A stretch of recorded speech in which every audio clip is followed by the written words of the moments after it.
How's it going, everybody? J and J in the Evenings podcast, episode 11. Dude, we're both repping the Indians. That's crazy. Uh, Unintentional. yeah, that was completely unintentional. Man, episode 11 coming to you on a Monday. Josiah, how we feeling? I heard that weather was crazy over there in Ohio. It was. If you're any of our Ohio viewers watching us tonight, I hope you had the power. You didn't have any bad storms, all that. We had a couple tornadoes move through all across the state, but it's a beautiful night.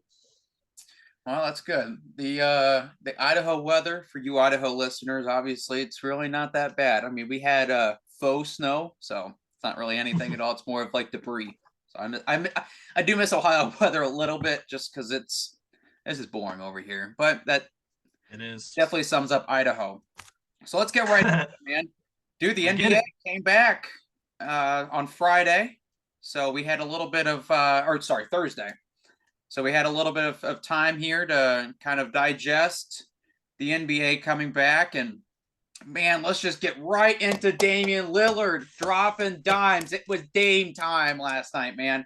Had 71 points. Dude, that's crazy. Had 41 to half, 13 threes, only one shy of Klay Thompson's record. Man, I feel like Dame has already had a few of these 70-point games. When I looked at it, he's had a lot more 60s. But Is man, that the eighth most all time? yeah, eighth 70-point game, dude. It's just crazy, just like thinking of how talented that guy is, and the fact that similar to a Mike Trout, I could walk down the street and there could easily be somebody that doesn't know who Damian Lillard is, and that should really speak to how great Steph Curry is, because he's probably the only guy that I would take for a final shot. It would honestly, it'd be Curry, and then it would be Lillard. Giannis is obviously up there. Don't kill me for that there in the comment section. But man, I fucking love watching Damian Lillard play. He can shoot it from anywhere. It's unfortunate he's going to be. I think that they're 11th right now in the West. It's not like they're going to be making a playoff push at all either. So 71-point game that'll ultimately be forgotten about eventually, but don't ever lose sight of the greatness that is Damian Lillard. And Portland, you are a very lucky bunch for having somebody that loyal, that is that great, and doesn't really seem to care about championships. Loyalty is kind of a cool thing in sports. It's kind of unique now, I guess, for teams to keep their player that they developed. And there's not a lot of cheaters out there anymore. Not a lot of Kobe's, or there's a lot more LeBrons out there, Kyrie's. Albert Pujols even ended up leaving the Cardinals for a ring. So Look at the trade deadline of the NBA. All those trades is because people wanted out of their teams. There was no loyalty anywhere. yeah, LeBron made the game so mobile, and guys have definitely taken advantage of that. That's been a point of emphasis there, just in general. It's just it's harder for the smaller market teams to end up keeping these guys, because they can go get paid somewhere else, and they see where the winning is at. All these stars want to join together, but they had CJ McCollum there, and that's really the only guy that they've had to support Dame over his career. So it's kind of disappointing, but we're Dame fans on this show. All right, so we will end up pointing out his strengths. All right, Lillard, I hope you're listening. Doubtful, but I hope you are. We're close by. We're neighbors now. Number 2 on this roundup, LA Lakers coming back from 27 down. Ties the largest comeback in Lakers history since 2002. Ties LeBron's all-time comeback record. Look, man, I heard all day today, Lakers are back. Lakers are making the playoffs. It's possible. But the thing that you got to be concerned with is Anthony Davis actually gave a damn in this game. How many times can you actually say that this season? And LeBron, dude, he limped off that court last night. So while, yeah, it's great they came back from 27 down, they're 4-1 since the trade deadline and trading LeBrick away. Westbrook.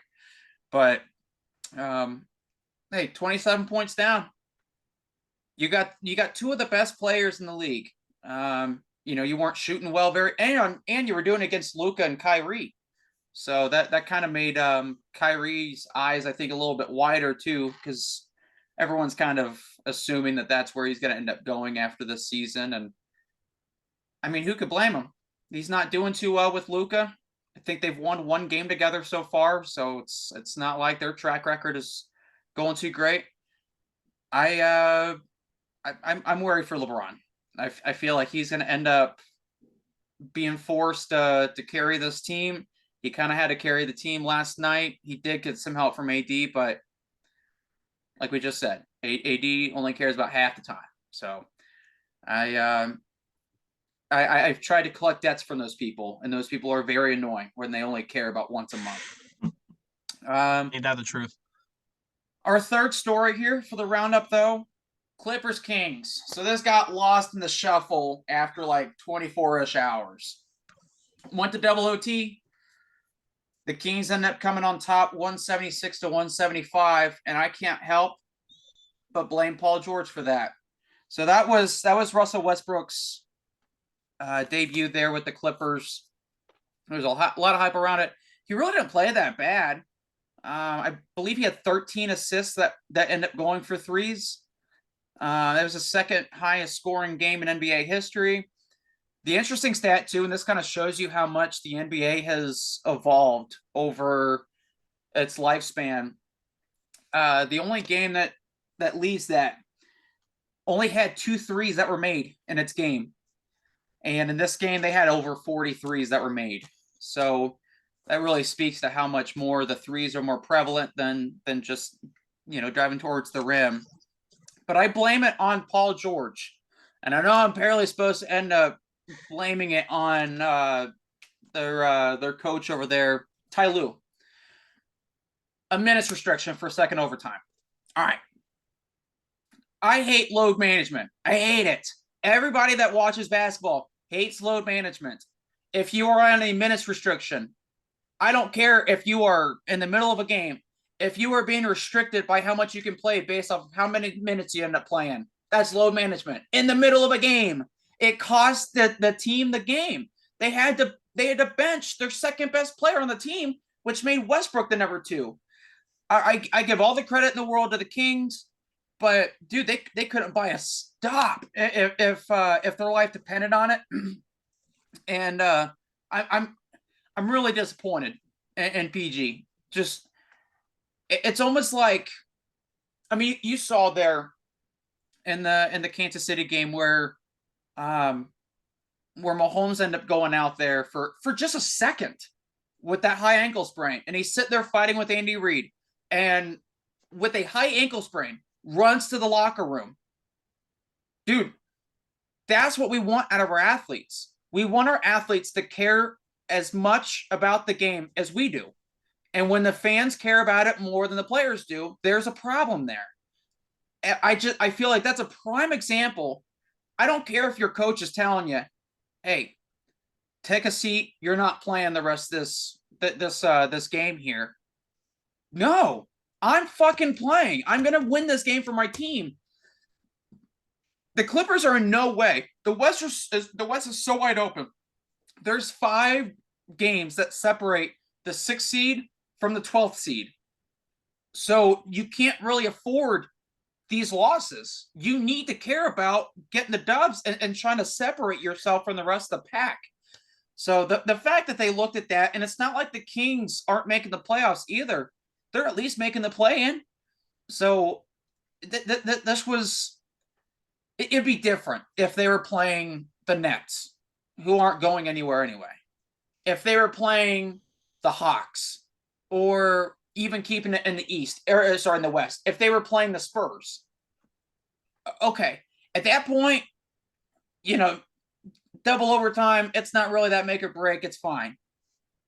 Dude, you're playing against another team that's supposed to be making the playoffs. Like, this game should matter to you seeding-wise anyway.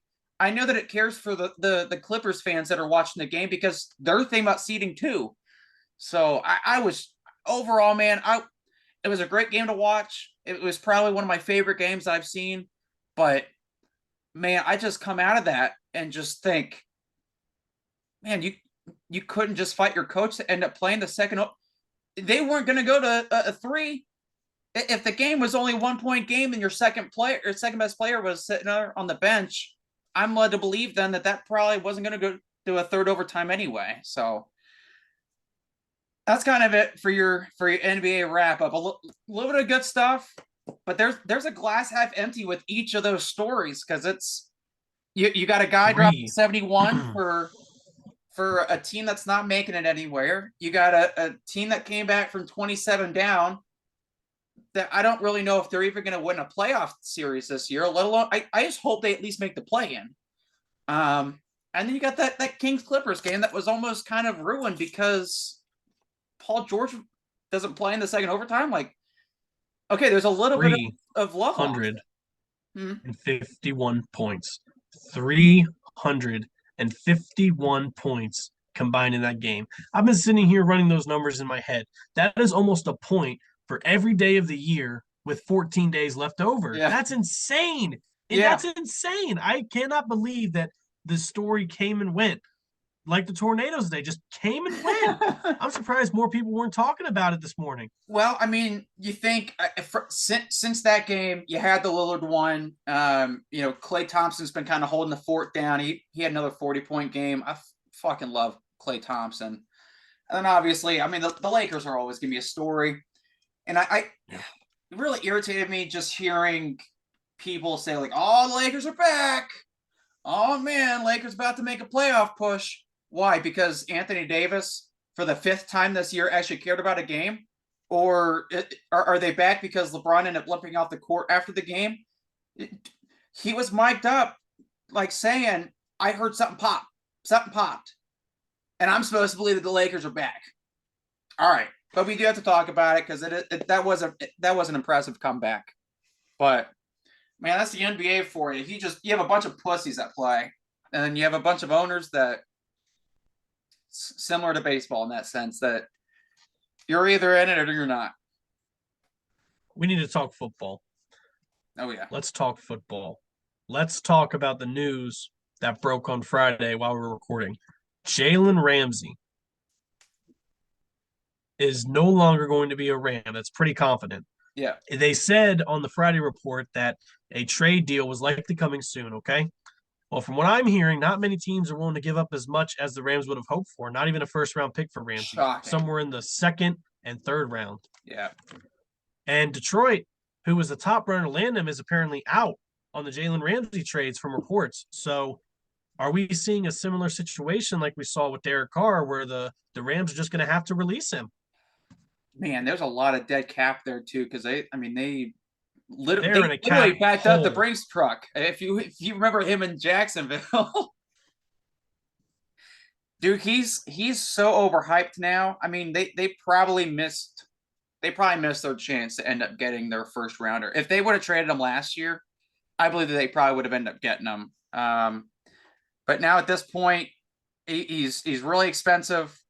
He's on the downswing of things. He's getting outperformed by rookies and 2nd and 3rd year league players. Yeah, he's only 28 too, which is kind of crazy. But I mean, if you think, like, even in last year's Super Bowl, if Burrow had one more second to throw the ball, just one, if he had anything other than a traffic cone trying to block for him, Jamar already had him on his ass down the field. So that would have been a huge storyline too. No one's going to talk about that now, obviously, but 28 years old, and I mean, he is still probably, I guess I would put him as a top 10 corner. I think that'd be generous, though. I think top 15 is probably more where he's at. I mean, no one's going to want to end up taking him on, and he's kind of loud. Like, he forced himself there out of Jacksonville. And it took him getting to a team that was willing to pay him the bank. I don't know, man. I think the Bills are the spot for him, though. If they can make it work, I think the Bills are the spot for him. They need it. You know how Ramsey ended up with the Rams, right? You know who they had to get rid of? Marcus Peters. They shipped him off to Baltimore. Oh, that's right. So they got rid of one loudmouth for another. Yeah. Leaves you to ask yourself, where's Ramsey going to go? What's the future here, you know? I mean, Like you said, you'd like to see him in Buffalo, but can they make the cap work? And are they willing to give up draft capital to get him if the Rams decide not to cut him? I mean, the Yeah. Rams don't have to move on from him, but like you said, he's loud. It's his personality. Now that this news is broken, it's almost they have to get rid of him before it causes any locker room troubles. Yeah, because he's already loud about it now. Yeah. Didn't he tweet something? He was like, damn, I'm just chilling, and next thing I know, my phone's blowing up. Like, I look it up, guys. Don't quote me on it, but I think I saw a tweet like that on Friday. I mean, honestly, though, are either one of us surprised that the Rams are? Because I think that you and I maybe it was off air, but I feel like you and I have talked about how he's probably gone anyway, and how he was already an overhyped corner. Yeah. He was definitely a number one guy for a while, but at this point, I would even put Trayvon Diggs above him. When I think of Jalen Ramsey, the only thing that really comes to mind is that what was it, 2017 year with Jacksonville, where they made it all the way to the championship with that Saxonville defense. Damn, that was a damn good defense. Yeah. Other than that, Till New England honestly has not impressed me. Although we'll see. Hold on a sec. I watched that whole game, and the refs screwed Jacksonville. Let's revisit this real quick, okay? Brady fumbled the ball. Yeah. Miles Jack recovered the ball. Miles Jack took it for a touchdown. New England refs blew the play dead. Didn't give him the touchdown. Didn't change the outcome of the game. Jacksonville would have won by a field goal. With Blake Bortles. I know, but you saw what they did to Pittsburgh. What was it? Was it like 42-41 when they beat Pittsburgh? Yeah. And that was like, I mean, Big Ben wasn't prime Big Ben, but that was a good team. Antonio Brown was still there. Le'Veon Bell was coming off a record year. Yeah. And you had Boswell. It was, what a team. And Jacksonville got past them. Of course they would have got past New England, but the refs screwed them. And that's just the way it is. Yeah. I mean, I'm glad that he's finally starting to get on his way out the door. I really did not like that whole how he left Jacksonville.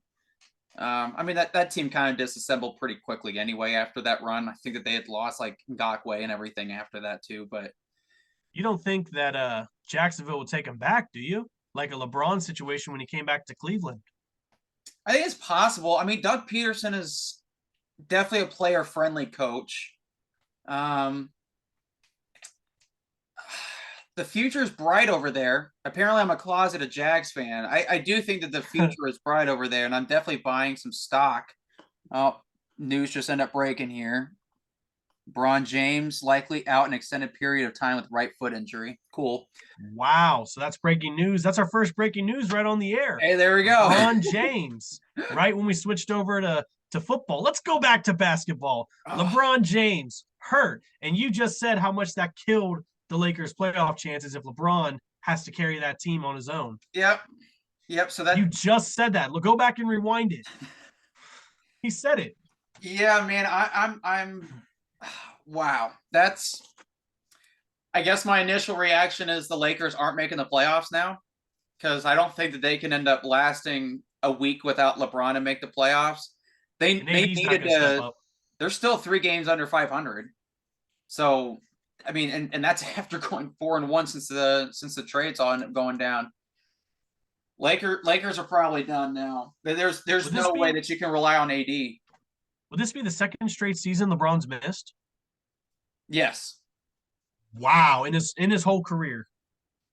Yeah, so this would be, don't quote me on this. I feel like he did miss back-to-back when he started with Cleveland, coming out in the draft. Young LeBron. Yeah, and young LeBron ended up carrying a 2006 Cavs team that had no business being in the finals anyway. But yeah, this is his first time missing back-to-back, I think, since that time, which is honestly that's insane just to think about. That's how great he is. But injuries are starting to become his story. They are, as he's getting older, but he's probably got another 2 years left. He wants to play with his son. That's a real possibility. He's a first round pick in 24, right? Easily. So that's coming up. I'd be surprised if he's not a top 5 pick. So what do you do if you're LeBron? Do you play out your contract and go sign to whatever team drafts him, or That's the weird thing, because I feel like that's what you got to do. But he keeps saying that he wants to stay in Los Angeles. I don't see how, which makes sense because he's got that production company. But I don't see why. Like I don't see why any team would end up trading Bronny over to the Lakers. So I feel like you would have to leave Los Angeles to go play with them. But man, I think it'd be really poetic, honestly, if Cleveland found a way to end up getting Bronny. But I think that there's no way that they're going to be in the lottery because Donovan Mitchell is fucking balling out up there. Man, that was a great piece of breaking news there. Yeah, I guess that'll be a story for another day. But yeah, our first breaking news live on the air. I just have the computer in my phone here that I got on Do Not Disturb, so I don't get those notifications. I'm glad someone's starting to. But let's move on back to football with our next story. Bears report came out today that they are trading the number 1 pick. Now, this was a given. We talked about this in probably our first episode or one of our earlier ones. We talked about it Saturday in our first episode of the mock draft. If you haven't seen that, go check it out. I think you guys will really like Sipping it. Saturdays. Sipping Saturdays. I think we hit enough likes or we're pretty close to it to make another one. We needed 10 likes on that to do another mock draft. So check it out. But we're dislikes. Bears trading. No dislikes. Someone already did. Whoever it is, you're not going to get away with that. Unsubscribe. Unsubscribe. We don't want you anymore. We'll go back to 118. We were cool with it for the last 2 weeks. But Josh, I'm going back with my same thing I said in episode 1. The Bears are trading that number 1 pick to the Colts. I think it's pretty much a done deal. Same thing in the mock draft. I said the Colts are giving up their 4th overall, their 2023 second-round pick, a 2023 4th-round pick, number 106, and a 2024 first-round pick, bringing the Bears up to 11 picks in this draft, 1 more next year. And they're going to get their defensive guy. The quarterback run is there. The only team that, they said, 12 teams were interested in trading for the Bears. How far back are we talking? I don't think there's enough teams with capital to get up to number 1. I mean, you'd have to give up a boatload of shit for the future drafts. With a player. Yeah, with players. I mean, unless it's teams that really need a quarterback, but is there 12 teams out there that need a quarterback? There's a lot, man. I mean, just off the top of my head, Bucks, Panthers, Saints, Falcons, Jets, Raiders, Giants, Niners. Panthers? Oh, you said Panthers.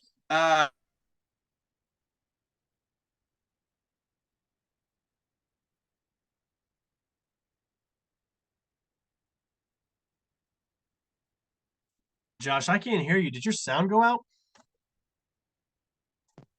Well, guys, we have 8 teams so far. I'll try to reiterate them. Bucks, Panthers, Falcons, Saints, Raiders, Jets, Niners, Giants, possibly Baltimore. We need a quarterback here in the coming weeks. We know the Colts need a quarterback. So that's 10 right there. But sorry, can you hear me now? Yep, you're back. You're back. So we got 10 so far. Can you think of any more? Not off the top of my head. But yeah, I mean, Houston. 10, Houston. Right there, that's crazy. Houston needs a quarterback. That's 11. Yeah. Yep. Possibly Tennessee. That would make 12. Did you say Colts? Yeah, I said Colts. Okay. So we got to 12. We do. What do you know? But do they have the capital and the players for it? Yeah. I guess we'll find out. I don't think we said Washington either. That would make number 13. Dude, that's crazy. I mean, this is a quarterback league. And to be fair, like, there's a lot of quarterbacks that can't make it now. Like, I'm saying that Seattle needs to go get a quarterback, and they just had the comeback player of the year. Nope, 14. That's crazy. Like, almost half the league needs a quarterback, and we don't have any. I mean, this class is impressive. Bryce Young's impressive. Stroud's impressive. I don't think Anthony Richardson's going number 1. Whoever made that CBS mock draft, you are an idiot. Yeah, you haven't been watching football for me. I would say that person probably hasn't watched football in probably about 20 years. Well, Josh, I've got that pick number 1 going to the Colts. Where do you have it going? Yeah, I've got to go to the Colts. They're gonna draft Bryce Young because I think that they're nervous that Houston is going to end up drafting him, and they're just not going to want to risk it.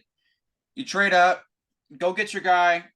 It's definitely gonna be the wrong guy. He's gonna be too small. But hey, it's all right. That take will probably end up being effective in like 3 years. It's like the Jalen one. I just gotta wait this one out. But yeah, it'll probably be Young, even though they should draft Stroud or Levis. And then I think that there's a chance that the Bears even drop even further past 4. I think that there's a possibility that a team is going to try to trade up because the quarterbacks are starting to run out, and there's going to be a long run. If not, I think they've got Jalen Carter. I think Will Anderson has fallen to 5. But this was probably the right move. I probably would have preferred for them to draft Stroud at 1 and trade Fields, just because I really think that they are so similar that I don't see why you wouldn't just want to restart the rookie quarterback contract thing when I don't think that they're going to be able to compete within the next couple years anyway before they have to pay Justin. That's a great point. They do have some needs, and if they move even further past 4, they can start collecting some picks. They could probably end up winding up with 2 or 3 firsts this year and maybe a couple firsts next year. And I mean, maybe they can start making a team out of that. But yeah, I think Colts to 1. I think that one's about as obvious as anything. Only time will tell. We'll wait and see if they trade the pick before the draft or coming up to the draft. Yeah. Hey, but we had mentioned Washington, right? We did, and we found out today that Carson Wentz was cut by Washington. So that leaves them with only second-year signal caller Sam Howell on the active roster and Jake Fromm on the practice squad. So you've got a couple of, what was Jake Fromm? This is probably his 3rd or 4th season, and he's been a practice squad player. I think it was Buffalo and New York, and now he's with Washington. So and on the practice squad. Man, dude, that's terrible. Now, Ron Rivera said that Sam Howell was their starter moving forward. But now you've got Eric Bieniemy there. And you know he would not step into this without having a say in who their quarterback's going to be. So did he pick Sam Howell? Or are we waiting to see if Washington's one of those 12 to 14 teams that'll try to trade to number 1? Man, I don't know if they even have nearly enough to trade up to number 1, but dude, you cannot go into next season with Sam Howell as your quarterback. Honestly, if anything, if you're not in the Jimmy G sweepstakes, you're not going to be in the car 1. You're not going to be able to get Aaron Rodgers. Gosh, you either got to bring back Heineke or sign Tannehill or something. There ain't no way that Sam Howell, who has learned under Heineke and Carson Wentz, there's no way that they're setting him up for success over there. That is a miserable, miserable situation. Let me ask you this. Could you see Carson Wentz ending up on a team as a backup again, similar to a role like Andy Dalton, where it's a quarterback to bridge the gap again, like we saw with Indianapolis and Washington? Oh, man. I really thought that this was going to be his last chance to really do something. But, man, we just listed off so many teams that need a quarterback. Man, dude, I think there's a real shot that maybe he gets another 1-year deal somewhere else. That just kind of needs Baltimore. Please don't be Baltimore. Man, yeah, please Baltimore, please. That would be great. We need a game manager, not a game record, and not a good kind, dude, a bad one. Carson Wentz, honestly, he's just like Baker Mayfield. There's times where I watch Baker make throws, and I'm like, dude, that's a number 1 overall pick. Like, that's great. And then the other ones that he ends up making where I'm like, the hell's going on? Carson Wentz sprained his ankle on both of his ankles on the same play. That dude is crazy. Forgot about that. I don't know how he ends up on another team. I don't really see where he could possibly go. Maybe he goes to Tampa. Man, honestly, how poetic would it be if he goes to the Jets because they can't land Carr or Rodgers or Jimmy G? They can't land anybody. They settle on Carson Wentz. That'd be the most Jets thing in the entire world to happen. I'm almost rooting for that. I don't think the Jets would take Wentz. I mean, if the Jets can't get their top signal caller, Mike White, Zach Wilson, I don't think old Flacco's retired yet. They're not good. They're not starting him. None of those quarterbacks are worth a damn. But I would almost say you wait until a good quarterback lands to you, whether it's in a draft or throughout free agency. Because if you're not going to get any guy, I still think Mike White and Joe Flacco would outperform Carson Wentz. I'm not sure about Zach Wilson though. Yeah, or Joe Flacco. I mean, Flacco would outperform Wentz. Just look what he did this year as a starter. I think he had 3 touchdowns. yeah, he had But he one had less game picks where than he had the Wentz. 3 touchdowns, and that was against the fucking dumpster fire Browns. That was a good game. I think I started him one of the leagues just for shits and giggles. I think what it was like a minute and a half left and down by, is it 16? I'm fuzzy on the numbers. I know that it was only like a 2 touchdown game, but Something like that. I don't follow Cleveland except for Indians. oh yeah, Shane Bieber, man. Anything but the Reds this year, man. You're not getting any of my money. Yeah, I'll probably watch a few of their games. I have to watch opening day. I haven't missed an opening day.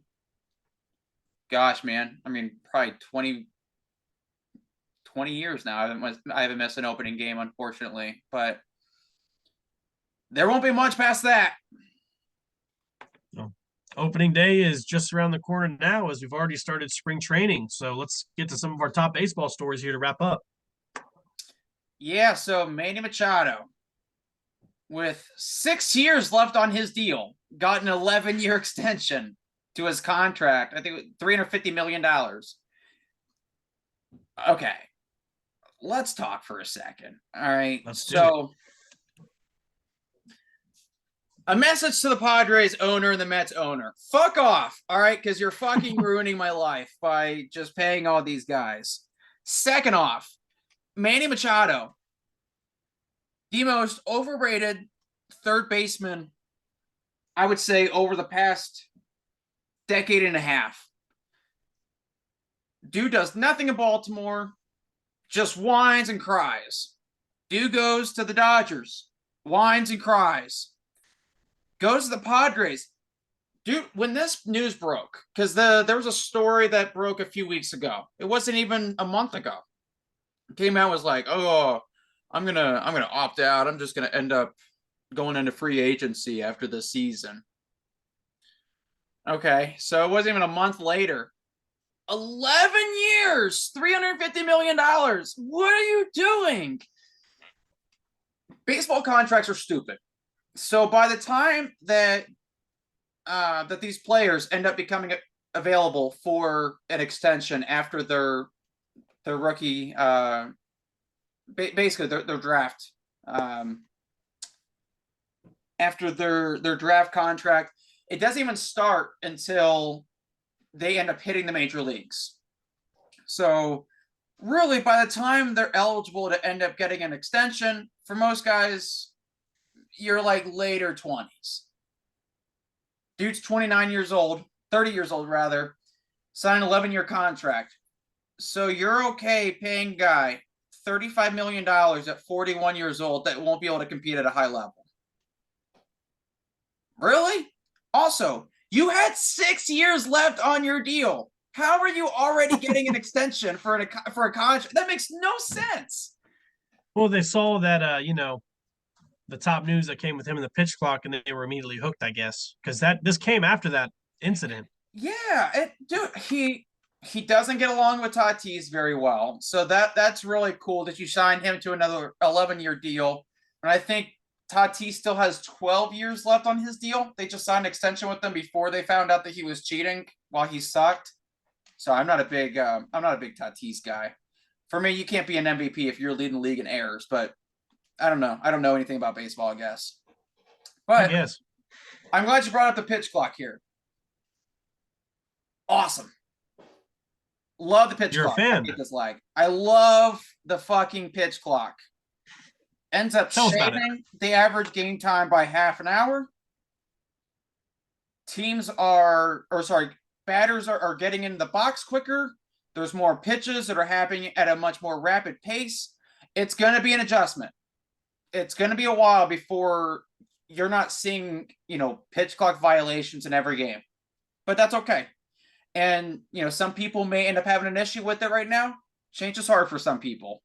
There was a study that ended up coming out a few years ago, and change was like a top 5 fear for people. So I understand that people may not be liking it at first. Baseball is also a very traditional sport. We like to go back on our roots. I still talk about the Big Red Machine. I wasn't even alive for it. I still talk about the Nasty Boys in 1990. Barry Larkin and Brandon Phillips are my 2 favorite baseball players of all time. I look at guys now and I'm like, okay, so this pitch clock is definitely changing the game. People really hated the Red Sox game that was the pitch clock violation ended the game. I'm telling you, you're not really going to see a lot of that stuff. Also, fucking love it. They had all offseason to end up prepping for it. They've been working with the pitch clocks. The ones that are going to be succeeding with this pitch clock, those are the ones that are going to be adjusting quickly. It's the same when the NFL ended up changing their overtime rules.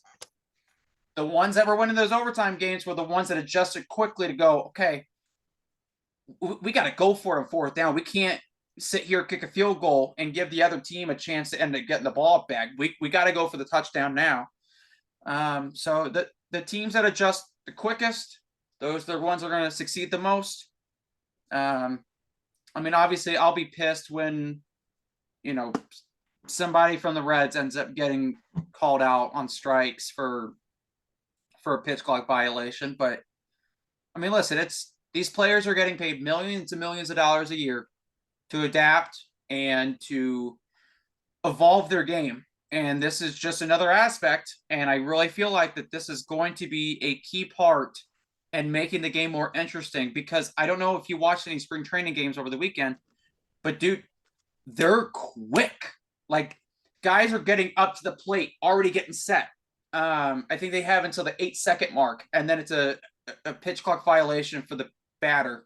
And then for the pitcher, as long as they end up getting it, before the 0 mark, the pitchers still have a lot of time to warm up. So the pitchers aren't really the ones that are bothered by it. Honestly, the hitters have been the problem for a while now. The only reason why the pitchers have gotten any flack is because they'll throw it the first a shitload of times, or the catcher calls timeout and stuff. But yeah, man, dude, that's a perfect addition to the game. I cannot believe I'm giving Rob Manfred credit for an idea, but I have to believe that it was such a good idea that he didn't come up with it. But it's a great idea. Well, we'll definitely see it change up the speed of the game. We hope to anyway. It'll keep a lot more of the younger viewers tuned in. Yep. I mean, like you said earlier, it already shaved off about a half an hour of the programming. So now, what are the results of the pitch clock? Like, if the batter doesn't step in or in that 8-second period, then what goes on after that? Do they get a strike for it? Do they get an out for it? Yeah, so it's an automatic strike if you're not set by the 8-second mark. And then it's a ball if the pitcher doesn't throw it by the 0 mark. And the ump basically waves his hands up in the air and calls off the play before the pitch is thrown. So I mean, I like it. Yeah, it's kind of like a shot clock or an NFL play clock. Baseball before this was the only sport that didn't have any sort of clock at all. So I mean, something had to change. I'm glad that they're doing that instead of making it, you only play for an hour. Speaking of clock and time and everything, our time is running out, folks. So we thank you for joining us on this Monday. And you know what? Tell us in our comments what you think of the pitch clock. Give us your top landing spots for Jalen Ramsey. And where is that Bears pick going? Let us know. We're interested to hear. Yep. And it's Dame time, guys. It's Dame time. Dame time. All right. Thanks for joining us, Josh. Do the thing. All right, man. Hey, guys. Comment, like, subscribe. Ring the bell. Who dey? Pay Joe.